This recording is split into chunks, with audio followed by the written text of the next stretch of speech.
Olá, sejam bem-vindas e bem-vindos ao segundo bloco do Hora Folk, o programa de notícias culturais do Folclore BR. Eu sou Anderson Alvaz, criador e editor por aqui, e nesse bloco, junto comigo, estão Andrioli Costa, Lorena Herrero, Otoniel Oliveira e Welita Macedo. Vamos falar de arte bonita, gente, coisa boa, coisa de pessoinhas fazendo.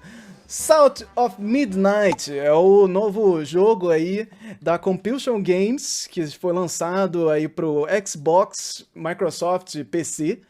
E ele trata aí tem várias inspirações, inclusive, no folclore do sul dos Estados Unidos, na questão musical, na questão de criaturas e personagens e tal. Então eles mergulham muito nisso e uma narrativa deliciosa. Vou ler aqui a sinopse para vocês pra gente começar a conversar um pouquinho. Vamos lá, abre aspas aqui. Quando o desastre atinge a cidade, Hazel é convocada para se tornar uma tecelã, uma reparadora mágica de laços e espíritos quebrados.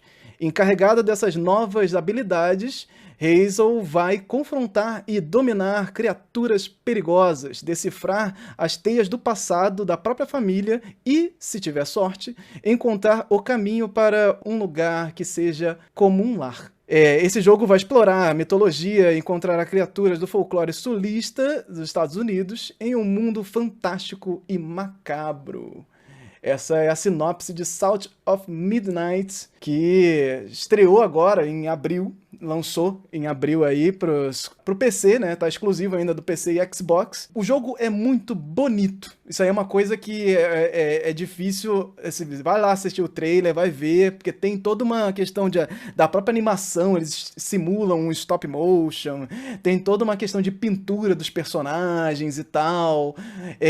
Toda essa questão do folclore do sul dos Estados Unidos é uma coisa interessantíssima de se ver. Eu fui procurando os livros que tem sobre isso, tem pouca coisa no Brasil, não encontrei livros traduzidos, tem muita coisa em inglês falando sobre esses contos folclóricos, e esses personagens estão por ali, assim. Então tem muita coisa interessante sendo produzida para esse jogo. Na questão de jogabilidade, os gamers estão um pouco infelizes, porque é uma coisa que parece ser um jogo de jogabilidade meio genérico. Mas a questão de como eles colocam as músicas e os personagens é extremamente interessante. Tipo, os chefões do jogo, eles vão avançando de acordo com a música. Então a música fala sobre o próprio chefão. E a música é um blues, ou é um jazz, ou é um country. É uma coisa que tá ali focada nesse sul dos Estados Unidos.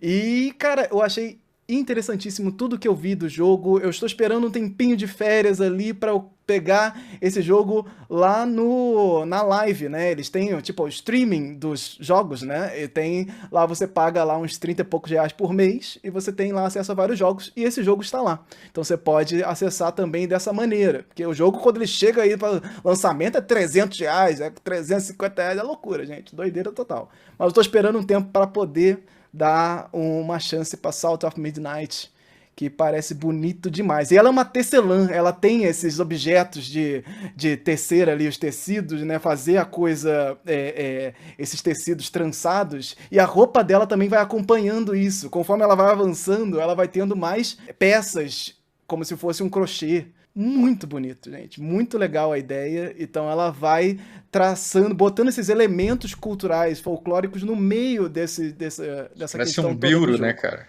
É um biro mesmo. E aí ele tem agulhas também, tem outro tipo de coisa, e ela vai meio que jogando isso no ar e pegando meio que os fios tipo os fios da realidade, né? Essa coisa que eles vão traçando.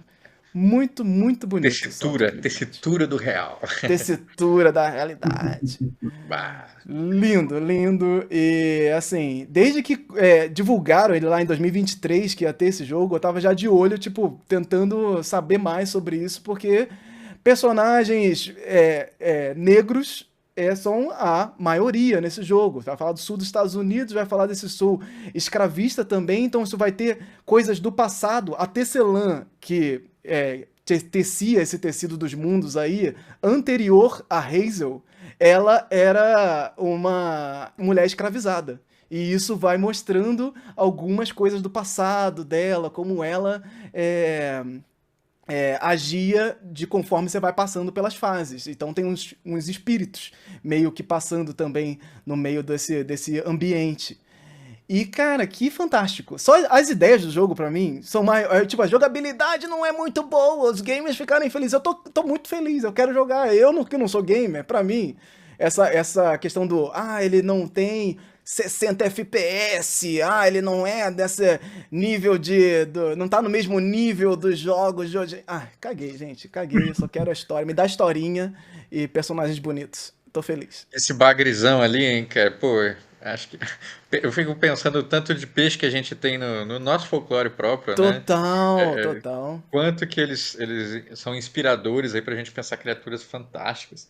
Então, olhem, Total. gente, para nossa zoologia cultural aí, que vocês vão se inspirar com certeza. Eu adorei a concepção da personagem, adorei ela, adorei a história dela. Eu não sou gamer, meus filhos são, né? Então eu vou falar para eles jogarem assim que tiver disponível para eles. Enfim, como eles são ratos de acharem esses jogos, Ah, eu com certeza. já vou falar para o Ernesto, que é mais ratinho, assim, mais catita, e aí para ele jogar. E eu adorei o cabelo dela. Acho que eu vou fazer meu próximo cabelo assim, que nem o dela. Eu achei lindo, adorei. E Lindo. adorei esse subtexto da escravidão, né? Não sei se vocês sabem, tá no Instagram hoje a mansão, a maior mansão da escravidão nos Estados Unidos foi queimada, né? Não se sabe como é que aconteceu isso.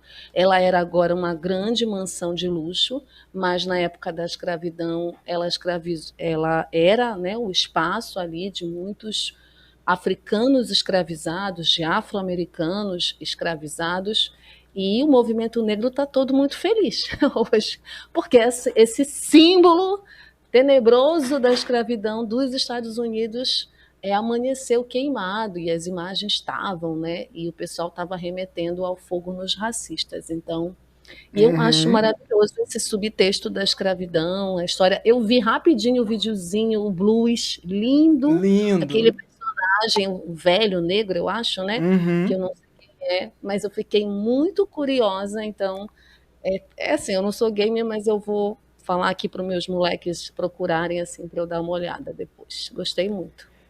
E para ser mais acessível também, para quem não é gamer e quer acompanhar a história, tem uma coisa que eu faço com alguns jogos também, que eu de fato não vou jogar tão cedo, ou não vou de fato parar para jogar, que é assistir no YouTube. Você joga no YouTube o nome do jogo, o jogo completo, e você consegue assistir. Não só alguém jogando, mas às vezes tem só o modo história. E aí você acompanha a história inteira, sem precisar, de fato, jogar Eu vou, o jogo, né? eu vou É uma esperar, experiência, né? Mas eu vou esperar para zerar, Anderson, quando tu fizeres isso. Aí eu vou Ah, acompanhar lá. eu Vou zerar quero contigo. Quando tu estiver jogando lá Joga para. folk, tem que voltar. voltar, hein? Pô, queria É muito, porque, hein? assim, essa experiência de zerar o jogo pelo YouTube é muito legal, mas depende de quem é o teu Sim, sim. anfitrião, né? Então, assim, como é que a gente vai discutir aquelas questões e tal? E o que tem de muito legal aqui, assim, eu adorei essa concepção visual toda, é a gente sair daquela ideia dos Estados Unidos serem aquela monocultura do destino manifesto. Pô, é tão mais plural, qualquer lugar, né? Inclusive os Estados Unidos é tão mais plural do que só aquilo. E a gente tem um jogo que discute pega isso para transformar em um produto bem pensado, bem pesquisado. É tão mais gostoso ouvir o sotaque. Sei lá, deve ter um sotaque. Eu adorei esse lance da musicalidade, isso ser uma parte do gameplay. E é isso, André, olha, assim, porque quando a gente se inspira com coisas legais, a gente se inspira também para a gente se olhar, né?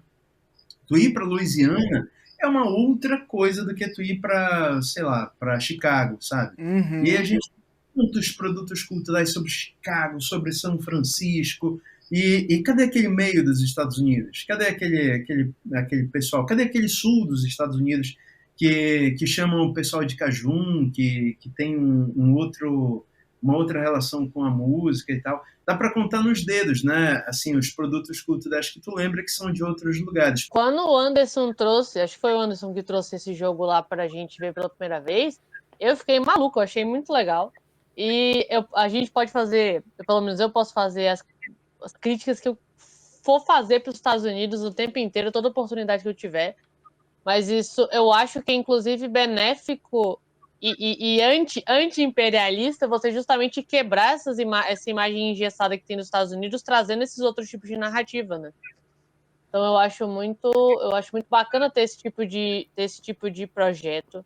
Eu acho que eu apoiaria ele em qualquer tipo de contexto, porque é o que a gente vive falando sobre falar de folclore, trazer contextos regionais, trazer aquela coisa que conversa com uma região e não é porque a gente fala que esses daqui porque eles são mais famosos, e você trazer essa coisa que como o próprio enredo faz, ele cria essas teias de relações, né, com as pessoas. Então, eu gostei muito, eu gosto muito que ele não tem essa estética hiperrealista de jogos AAA, porque eu tenho muita preguiça de hiperrealismo de videogame. Eu acho que a estilizada é sempre bacana para justamente trazer mais personalidade para as coisas, então foi uma coisa que já me atraiu muito também nesse sentido. E, gente, isso tem uma série de coisas que eu vi já nos trailers, assim, eu não analisei tanto quanto o Anderson o jogo, mas uma série de elementos que eu vou vendo no trailer que eles têm muito a ver com o que a gente vive falando que as pessoas poderiam buscar de possibilidades, de não ficar só procurando Sim. os personagens mágicos no sentido mais mágico que tiver. Esse personagem super relevante, ele é um bagre, é um peixe. E muita gente pode passar despercebido e não pensar nessas figuras mais genéricas, nessas figuras são comuns. Uhum. É só um peixe que fala. A gente tem a estética ali das árvores com as garrafas presas nos galhos. Eu tenho certeza que eles tiraram de algum lugar Com também, né? Eu não certeza. consegui pesquisar certinho, mas Uhum. eles certamente tiram de alguma coisa. O próprio maquinário o equipamento da Hazel que tem a ver com essa outro tipo de técnica folclórica de bordar, de fazer os fios e tudo. A música também, tudo música. Gente, é tudo música criada Sim. pelo povo, né? O pessoal traz blues, o pessoal Ca- traz jazz, o pessoal traz por um motivo. São músicas que são criadas ali pela população negra, não é uma fabricação industrial que quer servir a um propósito de venda. Não, é uma produção orgânica daquele povo por uma série de contextos ali de resistência das próprias culturas. Então, todos esses elementos que eles estão pegando ali são elementos folclóricos e são elementos que vão enriquecer o cenário inteiro, não é só fazer um jogo onde você vai descer a porrada no Mothman e no Sasquatch. É tipo, ele vai realmente mergulhar no que é identidade cultural, no que é você ter um vínculo afetivo com aquela cultura ou com qualquer coisa assim. Mesmo que você não seja daquela cultura, você sente que existe um vínculo ali com essas coisas. Então, assim, eu só não comprei esse jogo ainda porque é caro pra caramba, mas Pra senão caramba. já estaria com ele pelo menos ali pronto para jogar, mesmo que eu não tivesse com tempo para fazer isso agora. Primeira oportunidade que eu tiver de pegar isso sem gastar quase R$ 300, eu estarei pegando. Cara, e assim, você falando essa coisa da música, né? O blues, ele é uma música que ele tem toda essa questão mais pesada o tratamento da música, é uma música mais pesada, e o jazz, ele nasce do blues como um improviso. Eles vão abrir mais a ideia de ser uma coisa de improviso, da galera aí inventando ali, pegando as coisas na hora. O tanto de coisa, de história que tem no meio disso é um negócio impressionante. E aí eu lembrei de um documentário que tem na Netflix, eu espero que ainda tenha na Netflix, O Diabo na Encruzilhada, a história de Robert Johnson, um dos maiores bluseiros aí de todos os tempos. E aí tem uma história no meio disso que a galera diz que ele fez um pacto com o diabo no meio do negócio, e eles contam isso de uma maneira muito incrível. Assim, que documentário muito legal, assim. Tá disponível aí na Netflix, dá uma buscada, que tem uma vibe folclórica absurda, absurda, gente. E eu fico muito empolgado com com essas ideias. Eu estava no congresso que eu estava essa semana passada, né, no meu grupo, um trabalho que foi apresentado fazia uma relação entre o blues e os viçungos, que são os cantos de trabalho dos Uhum. escravizados de Minas Gerais, né? E aí eles estavam pegando os temas em comuns, que são cantos de trabalho, né? Sim. Alguns blues surgem exatamente como esse canto ritmado, né? Que vai expor uma realidade ali vivida pelo povo negro. Então, a música também conecta, né? Essa música Total. tradicional nos conecta. Total. É lindo você poder usar música, você trazer os artistas. No caso, eles trouxeram artistas para criar novas músicas. A trilha sonora também está disponível no Spotify, você pode ouvir e tal. E a ideia que o autor teve foi de tentar trazer esses artistas negros do blues, do country também, do jazz, para criar novos elementos ali para o jogo, né, exclusivamente. E aí essa ideia de isso contar as histórias do chefe e você ir avançando e a música ir avançando junto, veio durante o processo de improvisação, dele não saber se ia dar certo essas novas músicas ou não. E aí essa história veio no meio desse caminho. Então quando você vai avançando, ele vai contando a história desse boss, desse chefão ali de fase. Fantástico. Gente, Só por favor. lembrando, né, só lembrando que blues é tristeza também. E que Isso. eram Isso. canções que eram cantadas pelas pessoas escravizadas nos campos de algodão. Então tem a ver até essa relação aí, Andreoli, que o Exatamente, trabalho aí Cara, com foda. tem certeza. muito a ver, achei muito interessante. E aí teve uma coisa aqui que eu até ia mostrar pra vocês do lance da escolha de nível, né? Quando você vai entrar no jogo, aí tem a escolha de nível. Aí eu tenho o nível história, modo história, que é escriba. Tem o fácil, que é a curandeira. E aí o modo equilibrado é a tecelã. E aí avançada, Gran Tecelã. E a personalizada, tapeçaria personalizada. Esses são os modos de dificuldade. Pô, que coisa fantástica, gente. Pô, façam isso. Vocês estão aí, ó, vocês do universo desenvolvedores de game brasileiro. Por favor, vamos olhar pra gente aqui e fazer coisas nessa linha aí. Vamos seguir aqui. É aqui, ó. Vamos tranquilo. Sem precisar. Você quer olhar pra fora? Quer olhar pra fora? Olha aqui pra Salt Midnight. Vamos lá, vamos lá. Olha para esse jogo. Você quer olhar pra fora pra poder desenvolver? Olha pra isso aqui. Isso aqui tem uma personalidade muito. Você olha de longe e você fala, isso aqui eles tiraram de. É isso. É que a Lorena tava falando das garrafas. Você olha pra isso e fala, isso aqui foi tirado de algum lugar. Isso é personalidade, né? Isso é trazer essa personalidade para o seu conteúdo, seu jogo, seu livro.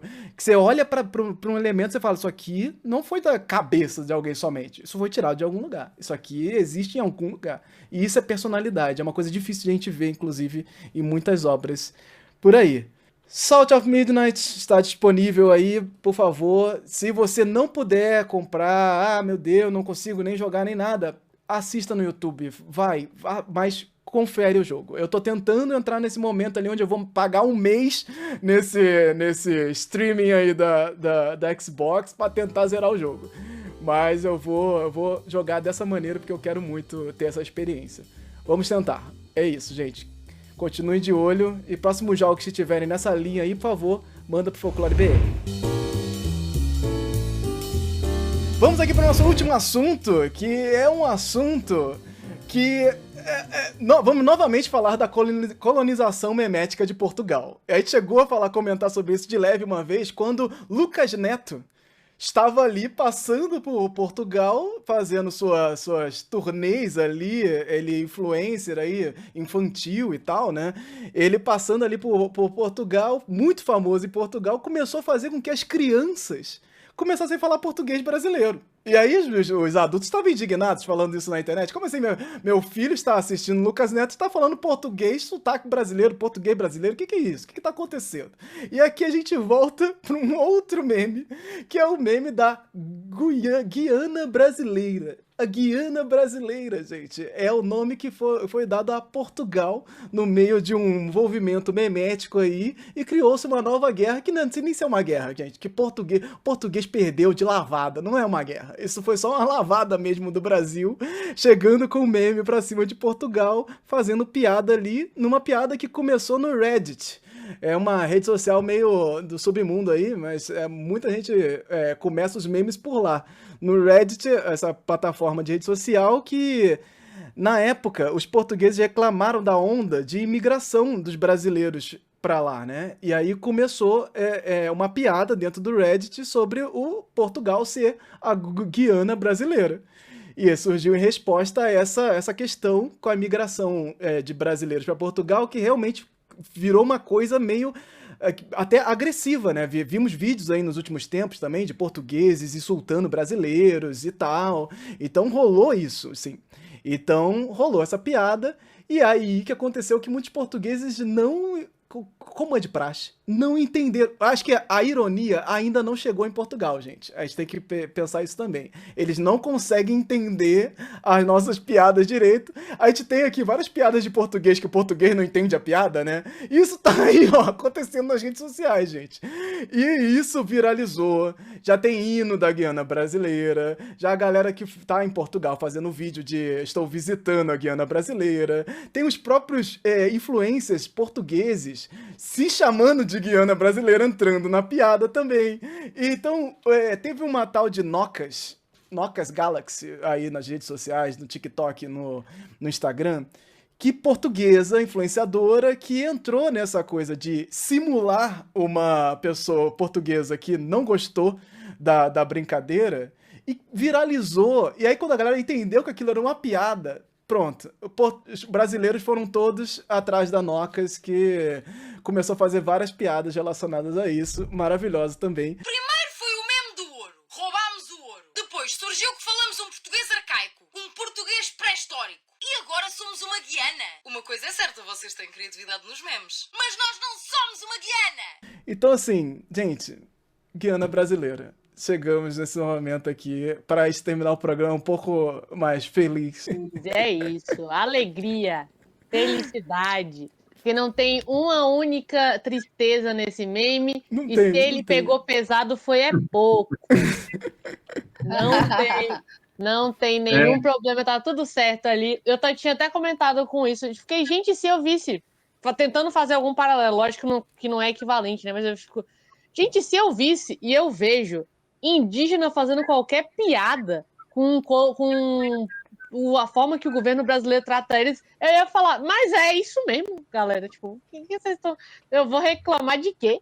Os caras estão fazendo piada por quê? Porque o governo, porque tá tudo um bando de desgraçado da cabeça com eles. Aí vem um negócio desse de Portugal e a pessoa fica, nossa, que absurdo, porque a gente tá sendo tratado como um estado, não sei o quê. É isso, bem feito. Quem mandou? Um estado, um negocinho desse tamanho, não estão nem dando conta deles mesmos, aí estão achando ruim que vai. Não. E aí vamos para os nomes dos estados, né? Das cidades e estados da Guiana brasileira, né? Que a galera foi botando na internet. Tem o Pernambuco em pé. Por conta do formato do país. Agora que eu entendi, porque eu não estava entendendo por que Pernambuco em pé. Tentando pensar. Porto de Galinhas. Porto de Galinhas. Adorei. Eu adorei isso. Mato Grosso do Norte. Esse é ótimo. Então, olha aí, André, olha. Rio de Fevereiro. Rio Grande de Fora. E Vitória da Reconquista. Essa foi a melhor. Não, peraí, como é que você me pega essa lista inteira e não tem o faixa de gajos? Faixa de gajos. Faixa de gajos é foda. Faixa de gajos. Não, cara, isso não parou. O mais legal da piada, assim, do humor, é que nem aquele lance lá do Monty Python, né? Monty Python é isso, é decolonial, fala contra o poder. A gente tem que ser iconoclasta quando a gente vai fazer humor, sabe? O humor, ele precisa pegar esse aspecto do poder e subverter, porque senão você vai fazer piada com, sabe o quê? Com minorias, você vai fazer piada com... Total.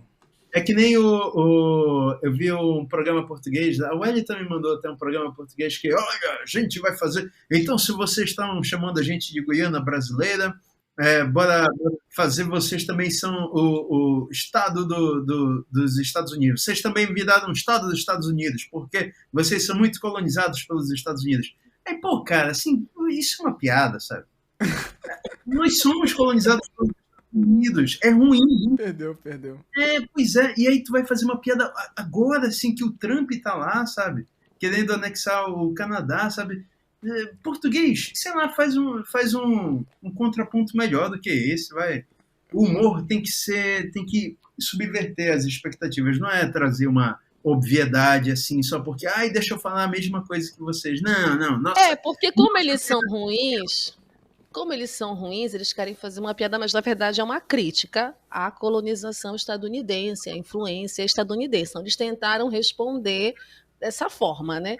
E aí eles tentam, do jeito deles, fazer a graça. Eu acho que o maravilhoso é isso que o Otto fala. Quando a minoria ela subverte a partir daqueles estereótipos que a colonização, né, que o dominador, que o opressor historicamente impôs sobre nós, e ela subverte, inclusive se apropriando desses estereótipos, e agora fala, olha, a gente está dando troco aqui, a gente está colonizando agora Portugal, a gente agora vai fazer a mesma coisa que vocês fizeram. Óbvio que não é a mesma coisa, né? Lógico. Por isso que é hipócrita eles ficarem revoltados, é por isso que eu gostei do vídeo da Portuguesa dizendo parem com isso, o que eles estão falando é verdade, nós somos a Guiana brasileira, uma portuguesa falando, foi muito legal como ela, sabe, ela só disse a verdade, é isso, saiam do umbigo de vocês, mas é isso, é a arrogância portuguesa, né, por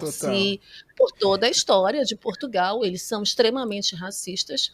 Um dos meus melhores amigos da adolescência retornou de Portugal agora, eu encontrei com ele sexta-feira, e ele disse, tá muito ruim a nossa vida lá, né? E a companheira dele está voltando agora no segundo semestre, porque a extrema-direita cresceu muito, ficou em terceiro lugar nas eleições, e assim, não sei se vocês estão acompanhando, hoje saiu uma lei que restringe a cidadania brasileira na Itália, Portugal está indo no mesmo caminho. Então, existe, com a ascensão do Trump, novamente, com a política anti-imigratória do Trump, também tentativas de fazer o mesmo em países onde brasileiros acabaram tomando mais espaço. E é verdade que Portugal tem um grande número de brasileiros lá. Há uns 4, 5 anos esse boom, né, aconteceu, não sei, há mais tempo. Como Santa Catarina, aqui no Brasil, tem hoje um grande número de paraenses. Então, veja, a política migratória, tanto interna quanto a imigração de fora, revela esses contrastes, essas contradições, né? E também revela esse preconceito cultural, histórico, que tem a ver com o processo de colonização. Então, é maravilhoso esse meme, essa piada com eles, como uma forma da gente responder a esses anos de colonização. Claro que não tem nem como comparar o que eles fizeram, né? Até hoje nós sofremos as consequências da colonização portuguesa aqui. Sim. A própria questão indígena que a Lorena fala tem a ver com isso também. Saiu agora recentemente o resultado do Genoma, falando que o país mais diverso do mundo é o Brasil, que é o país mais miscigenado do mundo, e parte disso é responsabilidade dos portugueses, dos europeus. Então, sim, eles têm que calar a boca e ficar na deles, porque a gente ainda nem colocou eles lá, a gente nem pegou navios ainda. Nem começou ainda. Nem começou. Nem pôs ainda, nem mudou. Adorei a bandeira, né, que eles mudaram a bandeira. Mudaram a bandeira, já tem uma bandeira lá do Ordem e Bacalhau. E aí, como toda guerra memética do Brasil, e como geralmente acontece, a coisa sai um pouco do controle. Claro, porque o brasileiro não consegue parar. E aí vai. E aí o que aconteceu? Eles mudaram na Wikipédia o nome de Portugal para Guiana Brasileira. Ficou por algum tempo, mas já tiraram, claro. Mudaram para Guiana Brasileira, citando um acordo histórico. E aí, cara, aí é isso. Tratado de Tordesilhas, novo, né? Um novo Tratado de Tordesilhas. Tratado de Tordesilhas 2. É isso, aí citando esse acordo histórico que teria resultado na anexação de Portugal pelo Brasil. É isso, e aí virou a Guiana Brasileira. Gente, é claro que a coisa vai chegar nesse nível, né? E aí a galera vai ficar irritada mesmo. E europeu pra ficar irritado é só isso aqui, gente. É um pouquinho de nada, assim. É muito fácil. Porque é uma galera que é, de fato, colocada no centro do mundo. Eles contam a história. Enquanto a gente aqui tá contando a história da nossa colonização, né? Como nós fomos colonizados, eles estão contando as histórias de como eles colonizaram, como eles dominaram o mundo. Imagina a perspectiva de uma pessoa que cresceu em um lugar onde tá todo mundo falando sobre você ser o centro do mundo. Você criou o mundo moderno. Você é o grande pessoa desenvolvida. Pô, imagina o ego, só de leve, o ego de um europeu. É claro que é um negócio gigante. Nessa onda, eu não vou lembrar o nome agora da influência, mas eu vi no TikTok isso. Era uma influência portuguesa que ela, a pedido da galera, ela pegou uns livros didáticos dela, da época que ela estava na escola, para ela ler como é que o que tinha no livro dela sobre toda a colonização portuguesa e tal. Eu não lembro se eles usavam o nome colonização, em títulos eu sei que no texto era muito pontual a palavra, e ela mostrava as páginas e ela lia os textos, e era basicamente uma leitura de avanço econômico, de desenvolvimento econômico de Portugal. Era tipo assim, porque quando chegaram no Brasil e não sei o quê, daí eles fortaleceram a economia baseada nisso aqui, aí depois do século tal a economia mudou de tal coisa para tal coisa, aí mostra gráficos de como que mudou a fonte de economia deles, e como que o Brasil era o local mais rentável dos territórios de Portugal, e não sei o quê, e vai mudando. E era isso. Era esse o conteúdo. Teve uma menção ali, eles citavam o nome, porque usavam mão de obra escravizada. O que isso significa? Tinha um momento ali que eles falavam, não, porque eles traziam os escravos da África. Uma mercadoria que eles compraram ali, eles trouxeram e tá trabalhando para eles. Tipo, olha que legal. E porque os indígenas não usavam tanto porque os jesuítas e não sei o quê, e porque eles estavam muito acostumados. Esse me pegou muito forte, porque era um negócio tipo que os indígenas não se tornaram a mão de obra preferida dos portugueses porque eu tinha os jesuítas protegendo e porque eles estavam tão acostumados à vida livre que eles não tinham muito desempenho no trabalho. Eu fiquei... Mas... E como é que... Então você está me dizendo que os africanos, eles funcionavam por quê exatamente? O que você quer? Tipo, qual que é a conclusão? Eles não apontam uma conclusão, eles deixam ali no... Eles nasceram para trabalhar, né? Porque os africanos nasceram para trabalhar. Estão coisas que a gente sabe, a gente que pegou o estudo da colonização, a gente também sabe quais que eram os papos, né? A gente tinha a história de que o indígena era preguiçoso, não trabalhava, e os outros os negros trabalhavam, não sei o quê. Mas é isso, a leitura que se tem, que pelo menos tinha nesses livros que ela leu, ela pegou mais de um livro ali que ela estudou, um ali no equivalente ao ensino fundamental, o outro ali do ensino médio. Ela foi muito sensata em falar que ela não sabe como é que tá hoje, ela não conseguiu ter acesso a livros, mas ela fez essa leitura de como estava na época dela. E era isso, era basicamente uma leitura de desenvolvimento econômico do país. Como é que Portugal se desenvolveu a partir desses territórios novos que ele conquistou. Cara... E não que a gente tenha um estudo muito aprofundado nessas problematizações, né? Não temos, de fato. Falta muita coisa aqui. Só que, pela nossa perspectiva, não é muito difícil a gente chegar e entender que a gente se coloca naturalmente num lugar de subalternidade, né? E aí a gente fala assim, o Brasil não é um país desenvolvido, ele tá lá embaixo. É um país que se desenvolveu muito mal, é um país que sofreu muito. A gente já entende isso na história, que é mal contada, muitas vezes, nas escolas, com várias suavizações e tal. Mas a gente já se coloca como um país subdesenvolvido, a gente já tá lá embaixo. Agora você imagina a pessoa que tá num país desenvolvido, contando a sua história como se fossem grandes heróis, e se sentindo a piada de alguma coisa. Não dá, cara. É uma coisa que culturalmente... É inconcebível. Culturalmente, eles são muito fortalecidos. A mente deles é muito fortalecida culturalmente. Eles têm um entendimento dessa identidade deles muito forte. A Nocas até lembra da questão do ouro. Pô, vocês falaram do ouro, roubamos o ouro. É uma das coisas dos memes que vocês fizeram. E, gente, roubamos o ouro? Ah, não é bem assim. Pô, a Espanha pegou da gente. Ah, vai te catar. Que teve uma galera que veio defender isso. Gente, era uma fazer justificativa, vídeo. tipo, não, porque vocês têm que ir lá cobrar da Inglaterra, porque a gente deu tudo pra eles. Eu fiquei, nossa, então vocês, além de ladrões, são uns fracassados, né? Porque pegaram o negócio e não conseguiram nem manter. Mas eles são, amiga, eles fugiram de lá com medo do Napoleão. Eles só vieram pra cá com medo do Napoleão. Eles são covardes, são medrosos, são fracos. Ai, Não, pelo assim, amor, assim não.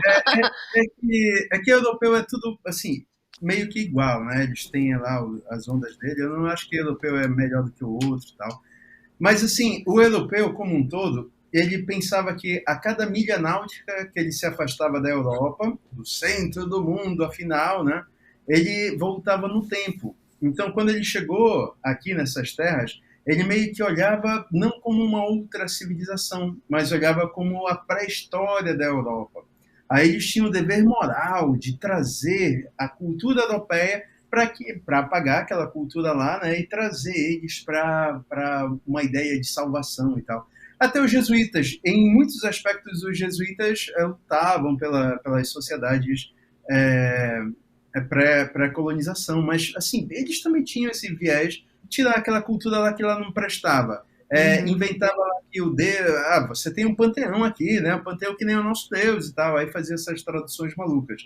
Mas é uma questão, assim, de não exercitar a alteridade. Então, de certa forma, até hoje a gente tem esse aspecto.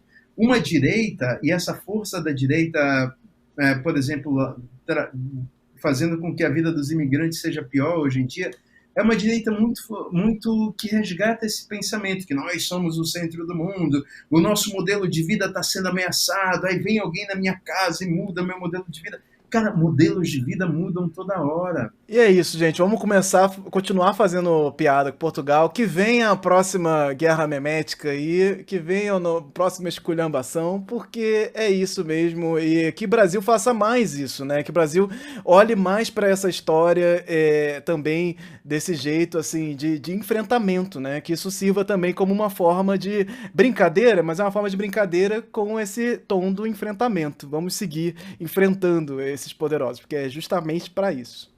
Inclusive, a gente tem que começar a formar alianças também, porque a segunda fase de tudo isso já começou porque saiu, acho que semana passada, um mapa que mostrava o Brasil, né, numa cor, Portugal com a mesma cor, indicando que era uma parte do território brasileiro, e o México com outra cor, e a Espanha, escrito ali Nova Tenochtitlan, que é a capital do Império Azteca.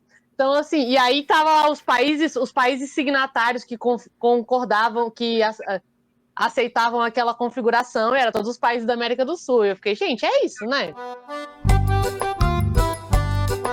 Começando aqui o nosso bloco de indicações, esse momento aqui final do nosso Hora Folk aqui no Folclore BR, para falar dessas indicações aí do que rolou, desse universo folclórico aí, que estiverem rolando. Vocês vão pensando aí nas indicações de vocês, que eu vou começar com a minha aqui. Então eu já quero falar do seguinte, o que eu fiz nesse final de semana passado, inclusive, estava devendo de ouvir os álbuns do Caprichoso e Garantido, que saiu aí, ó, gente. Veio aí os álbuns das toadas do Caprichoso e do Garantido para 2025.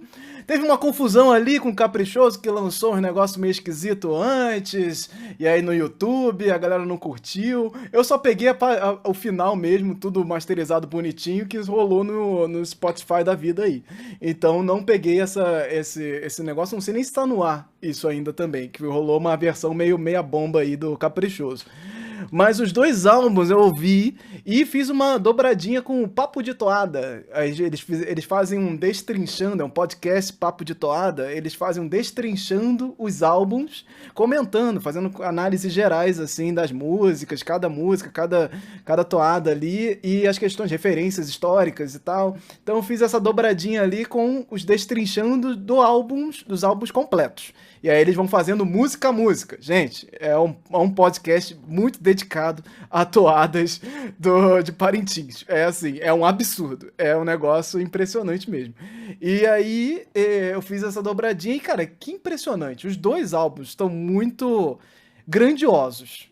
Assim, eu dava a perceber que uma coisa que eu tava até conversando com o Felipe Barroso, que estava aqui no chat também esses dias, que tem uma diferença, eles estão em polos completamente opostos. Dessa vez, Caprichoso e Garantido chegaram no limite do completo oposto que eles podiam, porque era uma coisa, assim, tanto musicalmente quanto na temática mesmo, né? O Caprichoso, ele mergulhou muito mais na questão indígena, enquanto o Garantido veio falar do boi do povão mesmo, levar pra coisa da cultura popular brasileira. Vamos falar dessa cultura e de como o Bumba Meu Boi, Boi Bumbá, estão tudo aqui nessa questão histórica do Brasil e tal. Então, eles estão meio que nos extremos opostos. A gente já comentou isso lá nas lives de Parintins, que inclusive, confirmadíssimo, hein, gente? Vai rolar.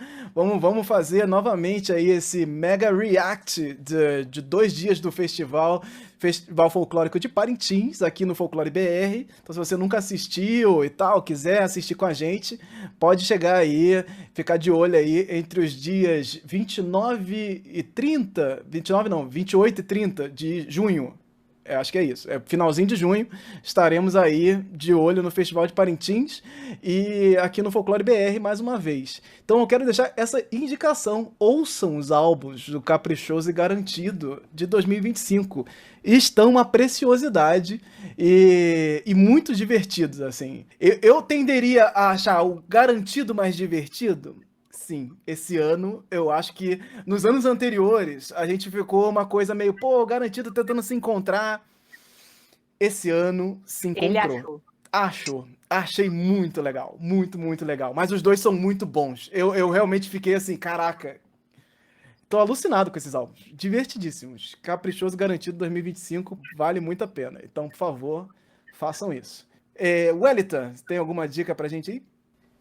Eu tenho 2 indicações daqui de Belém, que eu queria falar para os seguidores do Folclore BR curtirem. Uma é do meu amigo, que inclusive o Anderson conheceu aí no Rio, Preto Michel.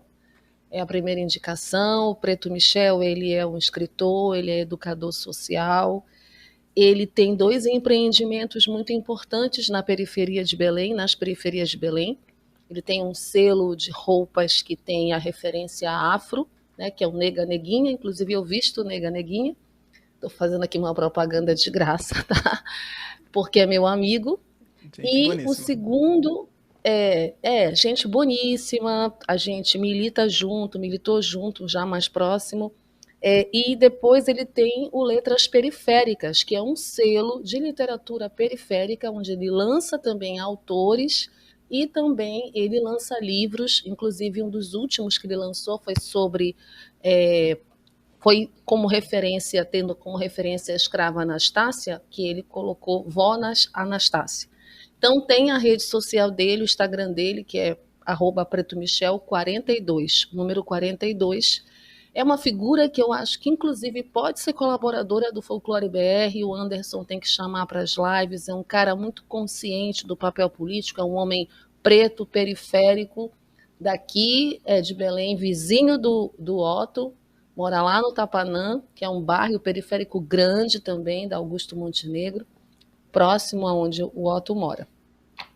E a outra também é sobre comunicação popular, que tem tudo a ver com cultura popular, porque quando a gente fala em comunicação, a gente tem muito essa ideia da comunicação tradicional, da mídia tradicional burguesa, né? E como a gente falou em COP30, é muito importante a galera se ligar na mídia alternativa. Nessa mídia alternativa que, inclusive, vai fazer a cobertura da COP30, que não vai falar como a mídia tradicional fala. Ao contrário, não vai esconder os problemas, vai mostrar os problemas. E é uma galera da periferia também, daqui de Belém, aos Desguiados 091.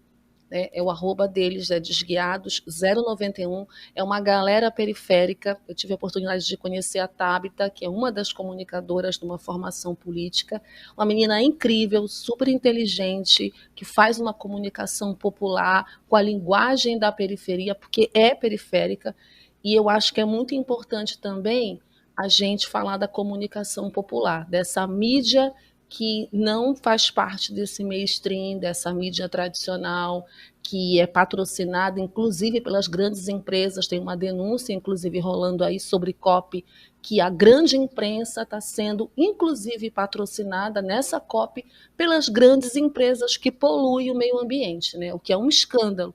Então, seguirem lá no Instagram, @desguiados, desguiados com I, porque desguiado é uma gíria aqui em Belém, que a gente chama para aquela galera que é marginalizada, né? Essa galera é desguiada.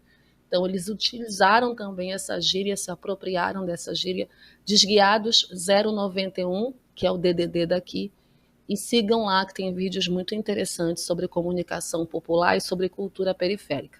São essas minhas duas indicações. Perfeito, perfeito. Otto, tem alguma coisa pra gente? Tem um livro aqui de uma... Tô aqui só com a versão digital, que ainda não saiu a versão física, mas é um livro da editora Fantástica, né, da editora que a Marina faz parte, que é o Apolo e Miguel, que é escrito pelo Lucas Samuels, ilustrado pela Amy Becker, e é um livro sobre uma construção de uma jornada mágica dos personagens dentro de uma realidade cotidiana brasileira. Então pega elementos de uma cidade lá de Minas Gerais e tal, e aí trabalha com essa fantasia, esse tipo de literatura de fantasia em que estimula a imaginação e faz com que a gente consiga ver que o nosso cotidiano também, né, e um cotidiano brasileiro possa ser legal. A editora Fantástica é uma editora que trabalha tanto com essa pegada assim, de autores nacionais, eles focam nisso, então não é uma tradução de coisas que já têm direito livre de fora, né, o que às vezes é muito sedutor para uma empresa, fazer tipo um Frankenstein, pega um Frankenstein que não paga direito autoral, e aí não paga ilustrador e tal. E eles têm uma posição muito ética, que é eles terem um selozinho em que todos os produtos deles são livres de AI, sabe? É uma coisa que não foi utilizado aí em nenhum dos processos de construção daquele conteúdo. Então o autor escreve mesmo, o que é uma coisa assustadora, né? Sei lá, você lê um livro agora, feito assim depois dessa época das inteligências, e aí é um autor que está escrevendo, é um medo que pelo menos me dá. Gosto de ter uma ideia assim de que eu estou lendo alguma coisa que alguém escreveu. Então o cara está lá colocando a sua energia de criação pessoal. Aí fica a dica, tá venda online e tem uma impressão por demanda também, que dá para comprar. Eu só tenho essa versão digital por enquanto. Andrioli. Muito bem, pessoal. Então, vou dar algumas dicas aqui, né? E uma delas é jabá. Então, vamos começar primeiro com o que eu fui fazer hoje. O primeiro longa-metragem de Mato Grosso do Sul é o Do Sul à Vingança. É um filme que remete muito aos, vamos dizer assim, aqueles filmes dos anos 80, assim, bem sangrento, com comédia, meio que um western contemporâneo. Tem Davi Cardoso, né, recuperando aí sua canastrice clássica ali, o Davi Cardoso, o rei da pornô chanchada, né, para quem se lembra, que é um ator sul-mato-grossense. Na trama, nós temos um escritor que ficou conhecido por escrever true crime de histórias que se passam no Rio de Janeiro, em São Paulo, né, cobrindo milícia, e aí ele é mandado pela editora para cobrir a fronteira, e aí ele vai ver que o buraco lá é muito mais embaixo, e a brincadeira do filme do Sul é porque todo mundo, né, chama Mato Grosso do Sul de somente Mato Grosso, e isso deixa o pessoal muito irritado. Então várias mortes do filme acontecem logo após um personagem não completar, né, o Mato Grosso do Sul. Então fiquem aí. Gente, assim, claro, é um filme muito assim, para a gente ver com concessões, né? Mas, por incrível que pareça, ele foi selecionado para Cannes, né? Vai passar no Festival de Cannes agora. Tem esse mérito, né, de ter sido finalizado, está completinho ali. Então, parabéns, Fábio Flecha, Tânia Sosa, pela conquista, né? Não é sempre que a gente consegue fazer uma obra chegar assim no grande circuito. Ótimo. A minha dica é: gente, nós estamos organizando na UERJ a FolkCon 2025, inclusive com o logo que Anderson fez pra gente. E na FolkCon 2025 você pode participar de 3 maneiras. Você pode participar ou presencialmente ou online, né? Porque nós teremos grupos de trabalho para quem está com trabalhos acadêmicos envolvendo o tema central do nosso evento, que é Raízes do Presente, Futuros Ancestrais. Você também pode lançar suas obras com a gente. Então, se você tiver um livro, um álbum, um quadrinho que você acha que se enquadra, nós teremos uma noite de lançamento, está com o edital aberto. E nós temos também os prêmios estudantis. Então, se você é aluno de graduação, mestrado ou doutorado de qualquer universidade e de qualquer curso, mas produziu um podcast ou um ensaio fotográfico ou um produto audiovisual inspirado também nesse tema, Raízes do Presente, Futuros Ancestrais, você pode concorrer. Então, mande o seu material ali para a gente, que vai ser um prazer, né, fazer essa curadoria e mostrar essa grande riqueza de trabalho que nós temos de cultura em tantos âmbitos possíveis. O site, né? Folkcon2025.com.br. Anderson vai deixar aí também na descrição. Perfeito. Lorena, fala aí. Eu ia falar uma coisa só que aí a Wellington tá falando de camisetas e eu lembrei disso também. Então eu queria primeiro promover essa lojinha de camisetas que eu acho que ela é manauara, não tenho certeza. Gente, me desculpa se eu errar, porque eu sei que o pessoal é bairrista. Mas é ali do norte. É porque o ilustrador que fez, ele é de Manaus. E aí eles estão lançando essa mini coleção agora de camisetas do Caprichoso do Garantido, ilustradas por um querido amigo nosso que é o Nil. Então tem as camisetinhas ali do Caprichoso Garantido para você adquirir e você poder vestir elas antes do Festival de Parintins. Dá lá uma olhada. Tá um preço bem tranquilo para preço de camiseta que a gente costuma estar vendo ultimamente. Então eu acho que vale bastante a pena vocês darem uma olhada lá. A loja é o Bodó Bonito. Você vai achar pelo @Bodó Bonito lá no Instagram. E a outra coisa que eu queria já promover originalmente, não sei se ainda tá passando, mas se vocês não verem no cinema, vejam no streaming, para vocês assistirem o filme Pecadores, que é simplesmente, até então, o melhor filme do ano. Não tem dúvida sobre isso. Então, assim, se você ainda não assistiu Pecadores, procure no cinema. Se não tiver no cinema, espere sair no streaming. Se não sair no streaming, tem o jeito. Mas assistam esse filme, porque ele é muito bom, gente. Ele me lembra um pouco esse caminho que seguiu o South of Midnight, que a gente citou aqui. Ele vai estar ali abordando também o sul dos Estados Unidos, vai estar pegando ali o blues como elemento central, e ele vai pegar uma parte... ele vai ser uma fantasia folk, assim, muito massa. Então eu recomendo pra caramba vocês verem esse filme, que é muito, muito bom, galera. Sério, juro pra vocês. Vão lá ver. E é isso aí. É isso que eu tenho pra vocês hoje.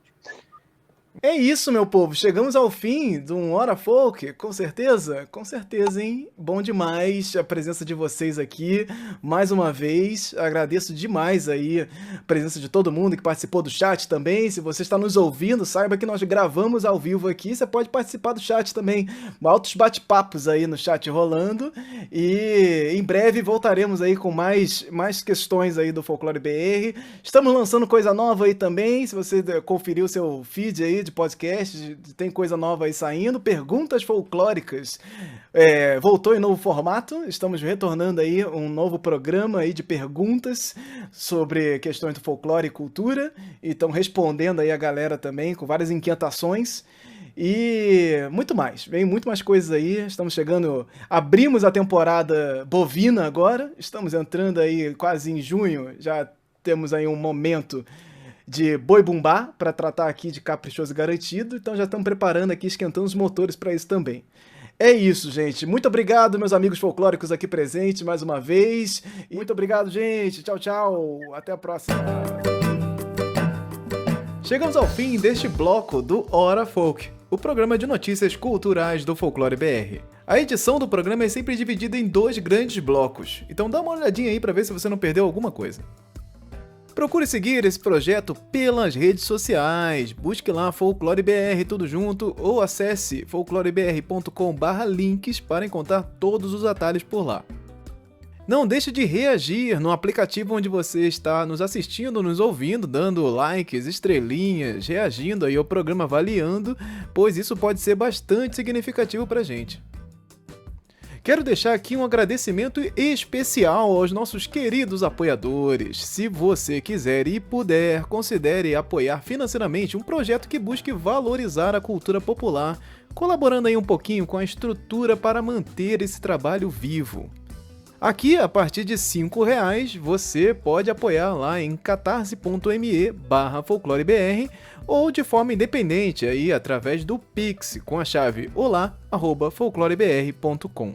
Fica aqui meu muitíssimo obrigado a André Kenji Arakaki, Karime Damos, Emily Yoshi Sasaki, Família Alves Misfield e Márcio Luiz Quedinho. Saibam que vocês ajudam a manter acesa a chama dessa fogueira que ilumina essa grande roda de bate-papo sobre cultura popular e espero que ela possa seguir encantando vocês. Esse trabalho é inteiramente produzido e organizado por mim, Anderson Alvaz.